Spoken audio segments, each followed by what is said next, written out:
Para dar continuidade ao nosso estudo de físico-química de interfaces, falaremos um pouco hoje sobre estabilidade de coloides, avaliando um pouco a natureza das interfaces. Meu nome é Guilherme, sou professor da Universidade Federal de Lavras e ministro da disciplina de Físico-Química 2, GQI 117.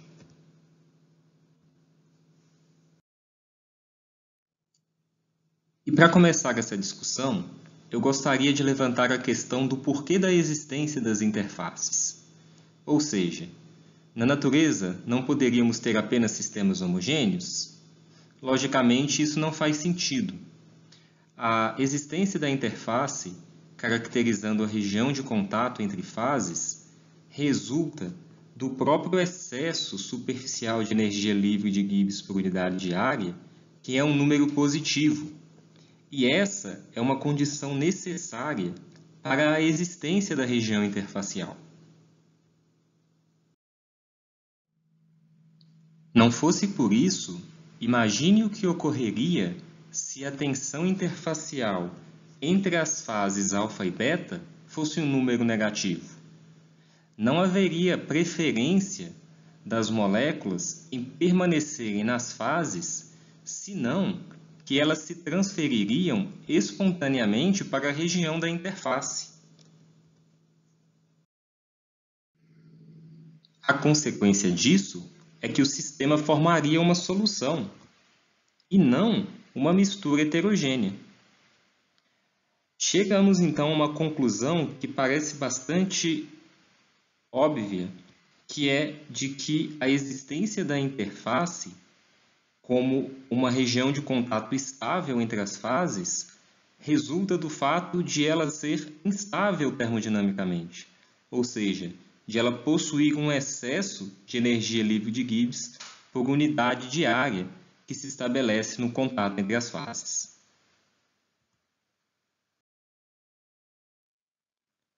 Essa conclusão traz uma certa dicotomia para o significado da estabilidade termodinâmica dos sistemas, visto que é o fato de a interface possuir um conteúdo de energia livre de Gibbs de excesso que faz com que a sua existência seja possível.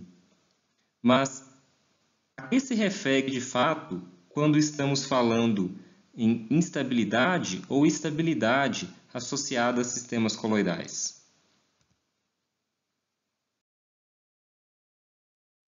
Para respondermos a essa questão, vamos analisar o sistema água-óleo que já temos investigado em nossas discussões anteriores. Vimos que se quisermos aumentar a área interfacial desse sistema, precisaremos fornecer a ele energia na forma de trabalho. Vejam agora o que acontece quando o processo de aumento de área interfacial se dá através desse fornecimento de energia.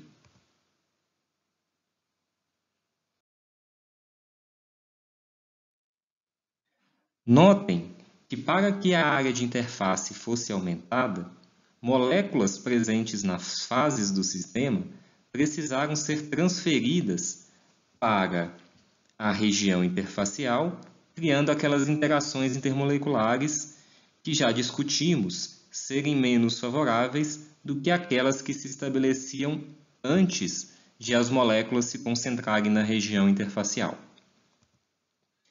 O efeito disso é um aumento na energia livre de Gibbs do sistema, visto que a equação fundamental de Gibbs prevê que um aumento de área d de A promoverá uma variação positiva d de G na energia livre de Gibbs do sistema, dado que a tensão interfacial é um número positivo. Ora, se a variação de energia livre de Gibbs do sistema é positiva para o processo em que a área da interface aumenta, esse processo é não espontâneo. Como consequência, um sistema que apresenta área interfacial elevada buscará mecanismos pelos quais essa área interfacial possa ser reduzida de tal forma a minimizar a energia livre de Gibbs do sistema, caracterizando um processo espontâneo.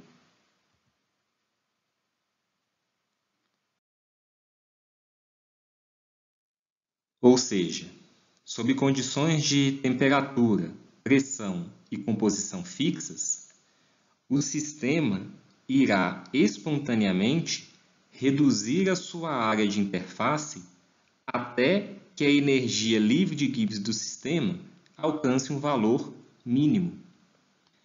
Essa redução na área se dará até o momento em que for possível, dadas as restrições às quais o sistema está sujeito, como, por exemplo, a própria forma do container que contém o sistema ou as forças gravitacionais que atuam sobre as fases de diferentes densidades, ou mesmo alguns processos mecânicos que estão associados às fases durante algum processo que seja diferente daquele de redução de área.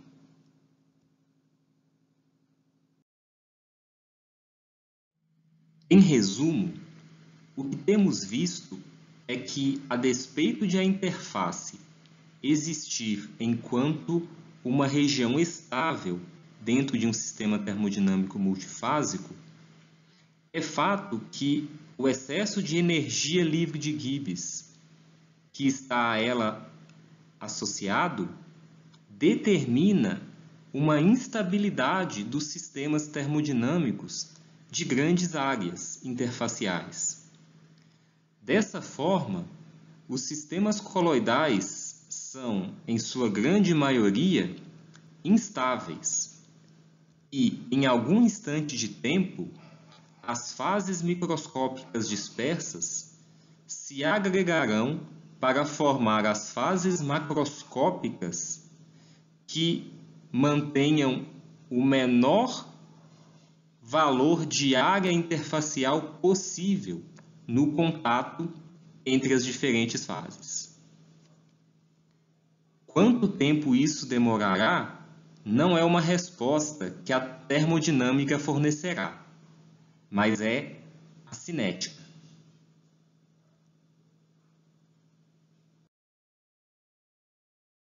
Sob esse aspecto cinético, é o tempo de demora para que as fases macroscópicas se separem que determinará a aplicação do sistema coloidal. Embora nós guardaremos mais detalhes dessa discussão para um outro momento, só para termos uma ideia do quanto esse aspecto é determinante do ponto de vista prático e tecnológico, vejamos os exemplos a seguir. No primeiro caso, temos uma foto de um derramamento de óleo em água do mar. A mistura água-óleo pode formar emulsões cujo tempo de separação de fase pode ser extremamente longo, dificultando o processo de remoção do poluente dos ambientes aquáticos.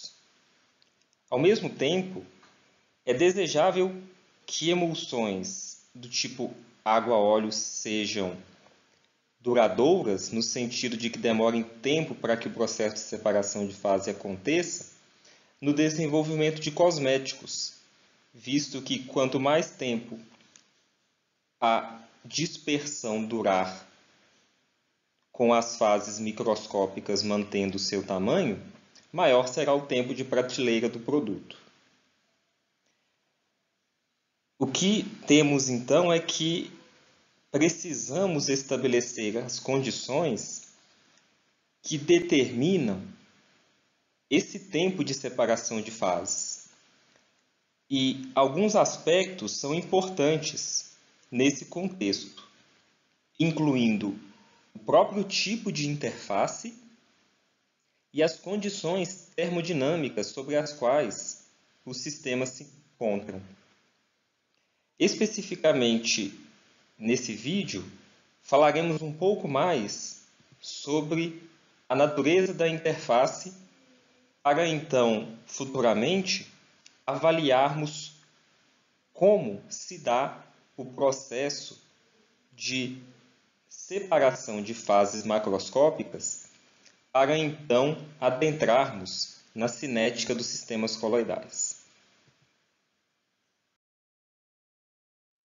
No que se refere aos tipos de interface, podemos categorizar as interfaces do tipo fluido-fluido, sólido-sólido e sólido-fluido, que basicamente são determinadas pelo estado de agregação das fases que, no contato entre elas, estabelecem a formação da interface.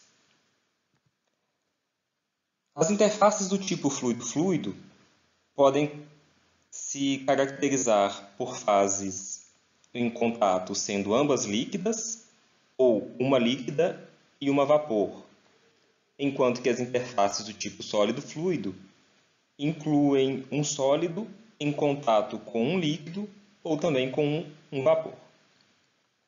Quando se estabelecem interfaces formadas por uma fase líquida ou sólida, sendo a segunda fase uma fase de vapor, comumente denomina-se esse tipo de interface de uma superfície.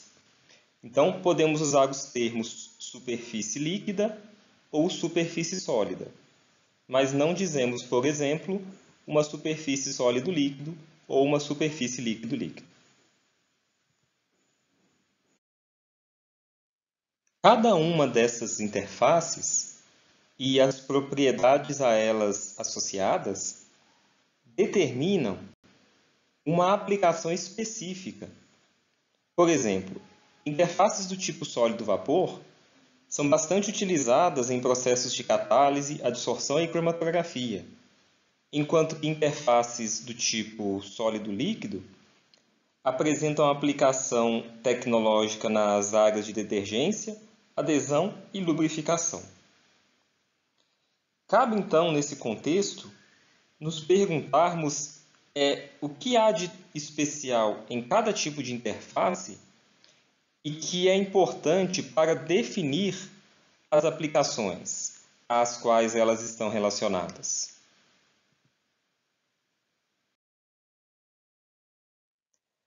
Vamos fazer uma discussão nesse sentido para alguns tipos de interface, começando pelas interfaces do tipo fluido-fluido.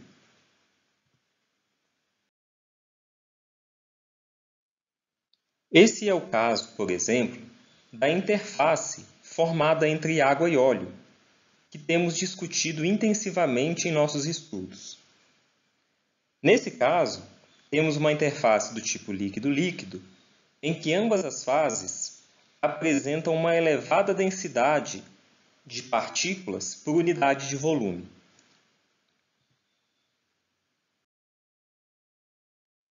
Vejamos agora a interface formada entre água na fase líquida e água na fase de vapor, um outro tipo de interface fluido-fluido. Nesse caso, temos um aspecto interessante comparado às interfaces do tipo líquido-líquido. Isso porque, nesse sistema, temos duas fases que são constituídas pelos mesmos tipos de moléculas. E isso parece à primeira vista surpreendente, pois como o sistema que contém moléculas da mesma natureza nas duas fases estabelece um excesso de energia livre de Gibbs na região interfacial.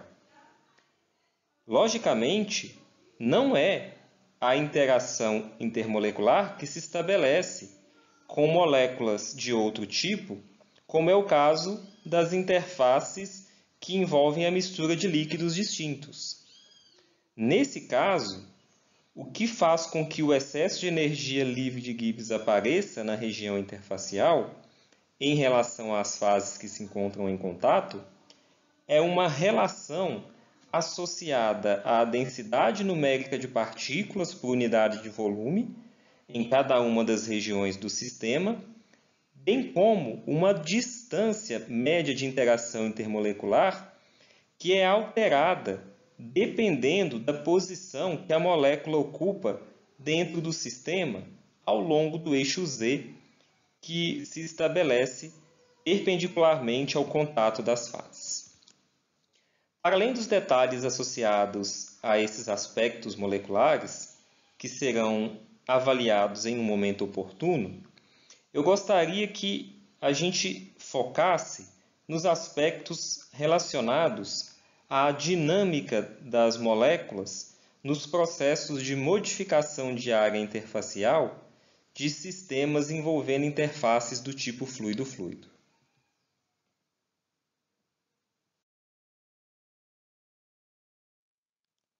Vejamos que para o sistema água mais vapor, por exemplo, precisaremos, assim como já temos discutido para o sistema água-óleo, que fornecer energia de forma a aumentar a área de interface.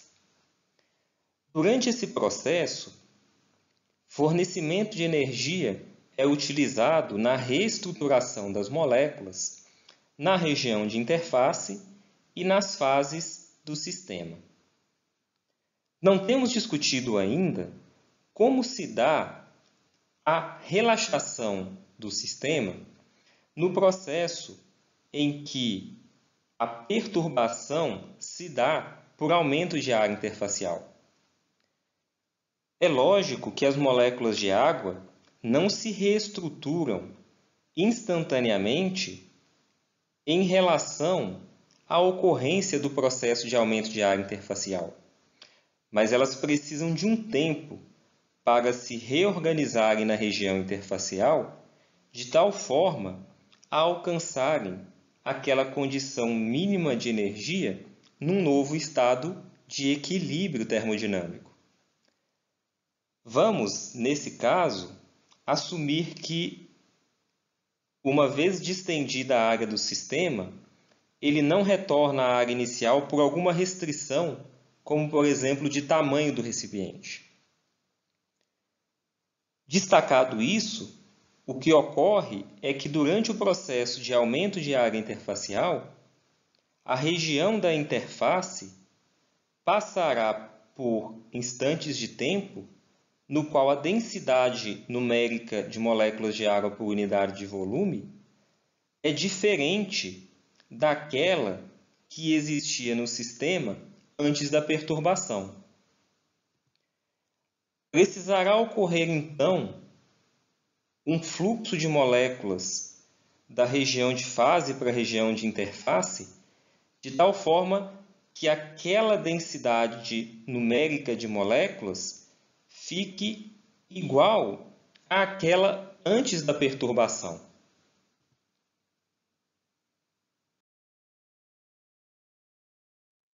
Quando isso acontecer, o sistema então alcança sua condição de equilíbrio, fazendo com que a densidade superficial de moléculas se restabeleça, e o tempo para que isso aconteça é extremamente importante para a gente poder compreender a dinâmica com a qual os sistemas coloidais conseguem modificar as suas áreas de interface.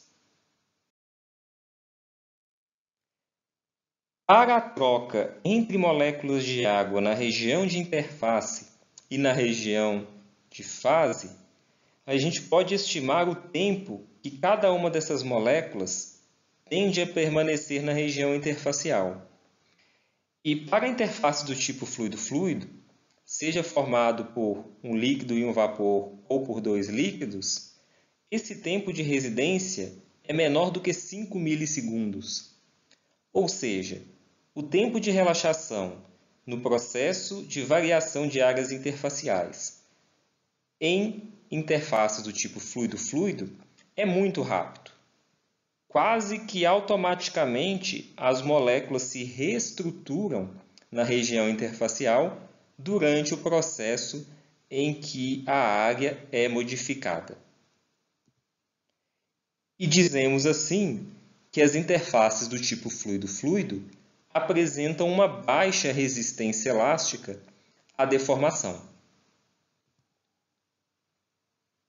Existem uma série de consequências associadas a essa elasticidade das interfaces do tipo fluido-fluido. Uma delas está relacionada à forma das fases dispersas em sistemas coloidais envolvendo fases que tenham um aspecto fluido. Enquanto o sistema não consegue alcançar os meios cinéticos para promover a redução máxima da área de interface, ele vai buscar o que estiver ao seu alcance para se conformar em uma condição de energia livre de Gibbs mínima. Isso significa que, enquanto o sistema não conseguir alcançar a menor área possível, ele poderá se reestruturar em uma determinada condição termodinâmica que apresente uma condição de metaestabilidade na qual a energia livre de Gibbs encontra-se em um mínimo local na curva de energia livre de Gibbs versus tempo. Associada a essa quantidade de energia livre de Gibbs referente a esse estado metaestável, está uma reestruturação na forma da fase dispersa, ou seja, no formato daquela fase. Assim, para um dado volume V, as fases dispersas fluidas em um sistema cuja interface é do tipo fluido-fluido tenderão a assumir a forma geométrica que apresenta a menor área interfacial, ou seja, a esfera. É por isso que gotas de água, por exemplo, apresentam-se nesse formato. Ou, ainda quando sobre um sólido, essas gotas tendem a apresentar-se com a superfície curva. E o fenômeno de curvatura das superfícies é um fenômeno de extrema importância na aplicação dos sistemas coloidais e em vários comportamentos de sistemas termodinâmicos da natureza que mudam o seu formato para diminuir o seu conteúdo de energia livre de Gibbs. Esse também não é um tópico que abordaremos com profundidade nessa discussão deste vídeo, mas o faremos quando estudarmos a fundo o fenômeno da curvatura das interfaces. O que eu gostaria que ficasse claro na discussão que está sob análise nesse vídeo é o fato de que a dinâmica rápida de troca de moléculas entre as fases e as interfaces do tipo fluido-fluido permite que esses sistemas ofereçam uma possibilidade rápida de conformar a interface para que ela alcance uma condição de energia mínima dentro das restrições às quais o sistema está sujeito, seja por processos de agregação, no qual as fases dispersas em algum momento resultarão na formação das fases macroscópicas, ou seja, por uma própria mudança no formato das fases microscópicas, de tal forma a garantir a menor razão área por volume para o sistema em consideração.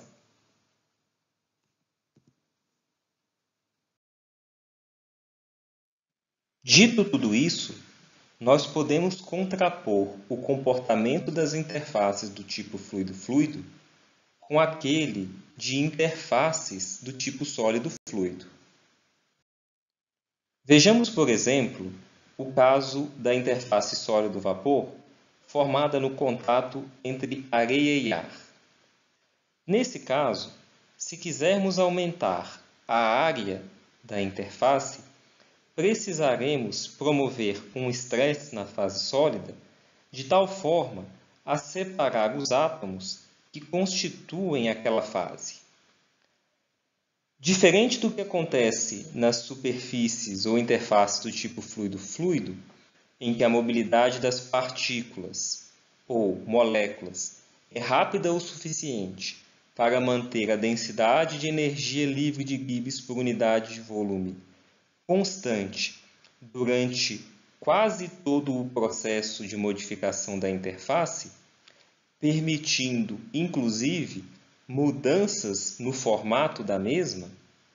No caso das interfaces ou superfícies envolvendo sólidos, ocorre que a densidade de partículas por unidade de volume não consegue ser reestabelecida de forma rápida porque o fluxo de átomos ou moléculas formando as fases sólidas é muito lento, tanto quanto se trata do interior da fase, quanto da própria região de superfície.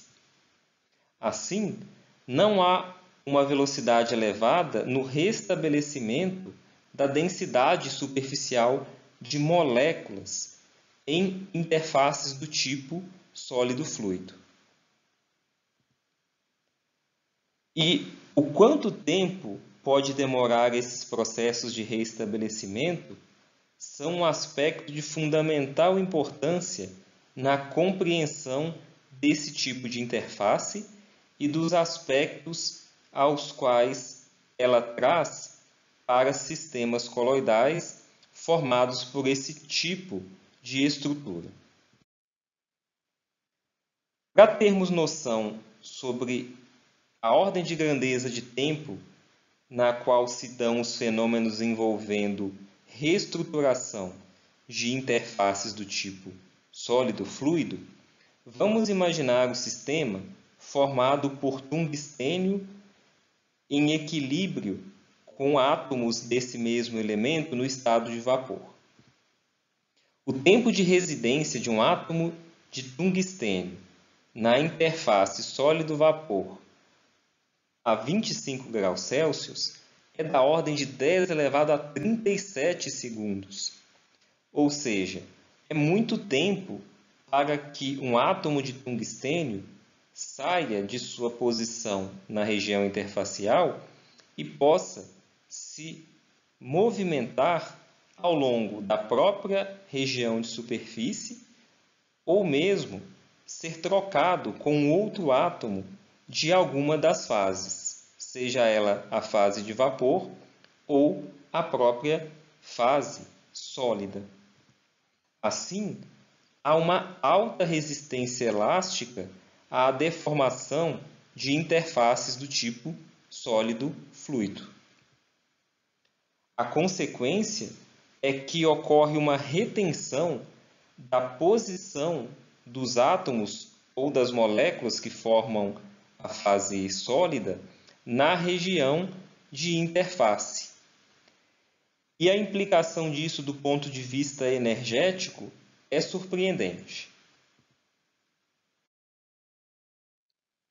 Vejam, por exemplo, essa representação um pouco mais fiel do que seria a superfície de um sólido que pode ser o próprio tungstênio em equilíbrio com a sua fase de vapor.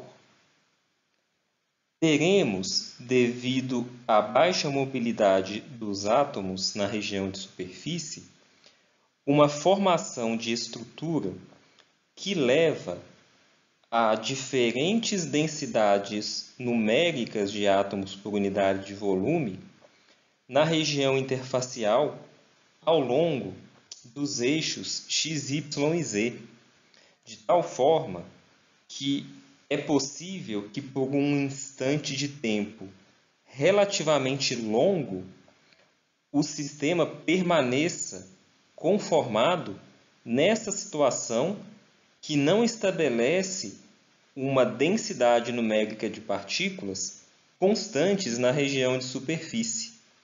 Ou seja, haverá um conteúdo de energia livre de Gibbs por unidade de área que vai depender da posição na superfície da qual se está falando. Enquanto o sistema não conseguir alcançar aquela distribuição que resultará no mínimo de energia possível, o que pode demorar muitos anos, nós teremos então um sólido ou a superfície de um sólido, ou uma interface do tipo sólido-fluido, caracterizada por regiões que apresentam propriedades energéticas distintas umas das outras. O fato é que, uma vez criada a superfície de um sólido, a energia associada à região interfacial é altamente dependente dos processos que envolvem a movimentação dos átomos ao longo dessa região do sistema.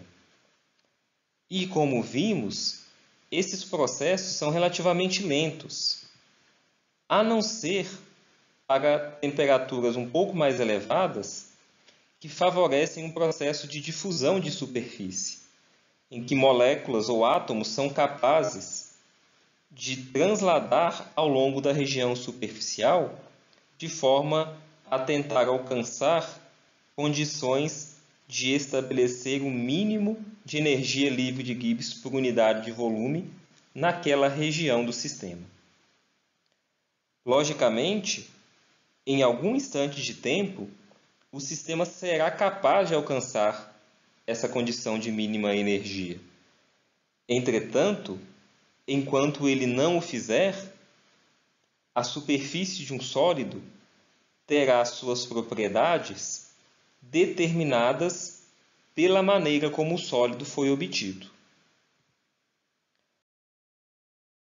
Ou seja, a história, em especial a história térmica de um sistema termodinâmico formado por interfaces do tipo sólido-fluido, é importante para determinar as propriedades termodinâmicas daquele sistema.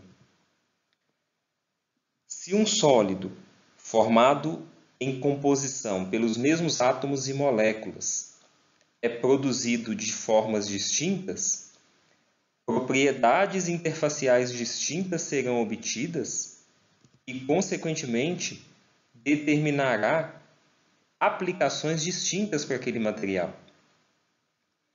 Dessa forma, quando pensamos os sistemas formados por interfaces do tipo sólido-fluido, a maneira como lidamos com as aplicações desses sistemas não estão só relacionadas às próprias características ou propriedades da fase sólida em si, mas da maneira como as partículas que formam aquela substância sólida se estabelecem nas regiões de interface.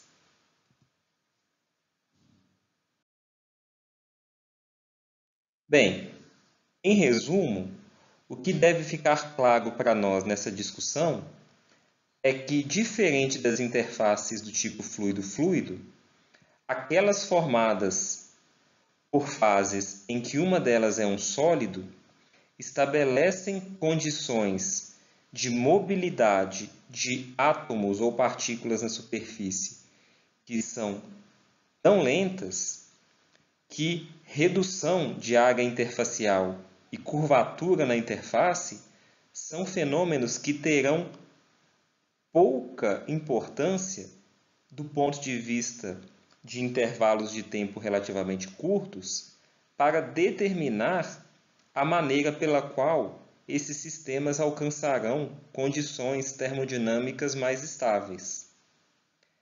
E é justamente nisso que reside aplicações estratégicas dos sólidos, como, por exemplo, a sua capacidade de reter contaminantes em processos de descontaminação ambiental ou mesmo em processos envolvendo reações catalíticas.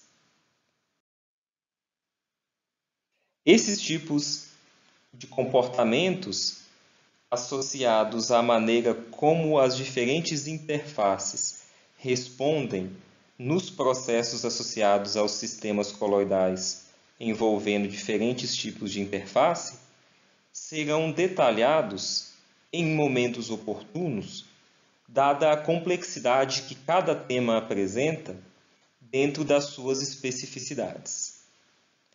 Espero que tenham aproveitado esse conteúdo e nos vemos nas próximas aulas.